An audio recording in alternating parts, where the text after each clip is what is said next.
Hello, I'm Laura Marshall. And I'm Melinda Rose, and this is Light Matters for July 11th, 2012. On this week's show, robots mimic and anticipate our movements, a new optical microscope detects rare cancer cells, particle physicists have something to celebrate in Geneva, and we bring you some notable business news.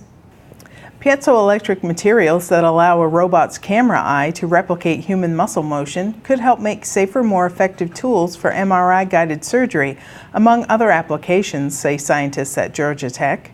The use of piezoelectric actuators in robotics has been limited because of the ceramic's minuscule displacement.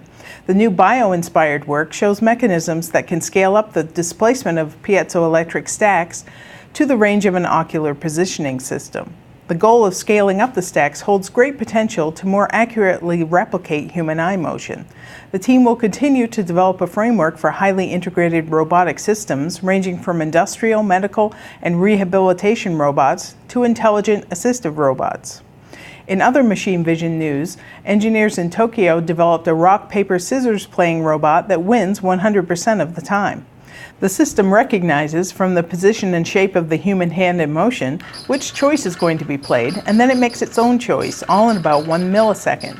They say the technology can be used to eliminate time delays in humans and robots working together. They did not say, however, how the system fared playing rock, paper, scissors, lizard, spot. A new optical microscope that easily detects rare cells in real time could help diagnose diseases earlier and monitor treatments. The ability to distinguish and isolate a handful of rogue cells from a billion healthy ones has become increasingly important because these cells are precursors to cancer spread.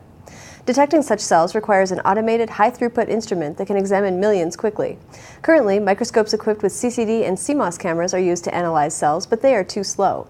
Now, researchers at UCLA have devised a high-throughput, flow-through optical microscope that can detect rare cells with a sensitivity of 1 part per million in real time. The instrument is equipped with photonic time-stretch camera technology previously developed at the university to create the quickest continuous running camera in the world. Initial results show that this method is capable of quickly detecting rare circulating tumor cells from large volumes of blood samples, opening the door for statistically accurate early cancer detection and for monitoring the efficacy of drug and radiation therapies. The team is now conducting clinical trials. The latest results for the ATLAS and CMS experiments at CERN are in. Both experiments are in search of the long-sought Higgs boson, or so-called God particle responsible for giving all other particles mass.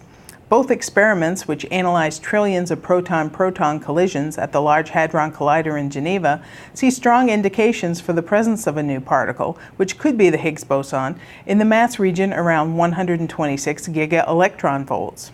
The hunt for the Higgs particle has long been one of the top priorities for particle physics. Here's CERN Director General Rolf Hoyer at the July 4th press conference explaining the significance and what's next. We have a discovery. We have discovered a new particle, a boson, most probably a Higgs boson, but we have to find out which kind of Higgs boson this is. Does it have the properties which we expect from the standard model? If not, what are its properties and where do they point to? But at least we know now that we can soon close part of the chapter of the standard model. We have now found the last missing cornerstone of it, I think. So I'm really happy, and now we also know which direction to go for the future. But first of all, as I said, it's the beginning of a long journey to investigate all the properties of this interesting particle, because if it has a spin zero, if it is a scalar, it would be the first fundamental scalar which we ever have discovered.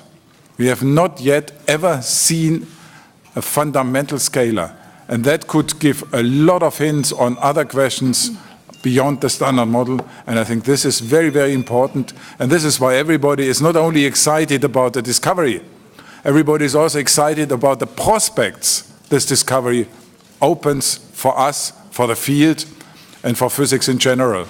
We have a video on photonics.com of the LHC and how it works. You can visit the website and watch that video for yourself. Machine vision sales in North America fell 2% compared with the first quarter of 2011, according to new statistics from AIA, the industry's trade group. Declining sales of complete vision systems, which make up the largest volumes in the North American market, were the primary cause.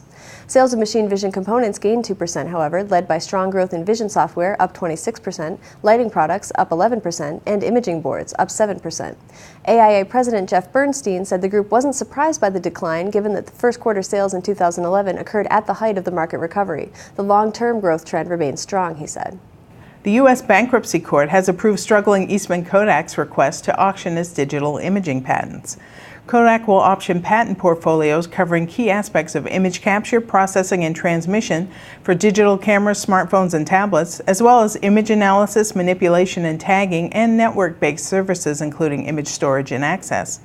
Apple and Flashpoint Technologies contested the sale, saying they have ownership interests in about 24 of the 1,100 patents in the portfolios. The court ruled, however, that Kodak is free to sell them, although ownership of those few in dispute has yet to be settled. Kodak said it has generated more than $3 billion since 2001 from licensing its digital imaging portfolio. The auction is scheduled to be held in early August. Well, that's it for this edition of Light Matters, the industry's only weekly newscast. We'd like to hear from you. Tell us what you like or don't like about our program. We welcome your comments and suggestions at lightmatters@photonics.com. You'll find links to share and subscribe to Light Matters by clicking the Share with Friends button on our video player. Thanks for watching, and we'll see you next week.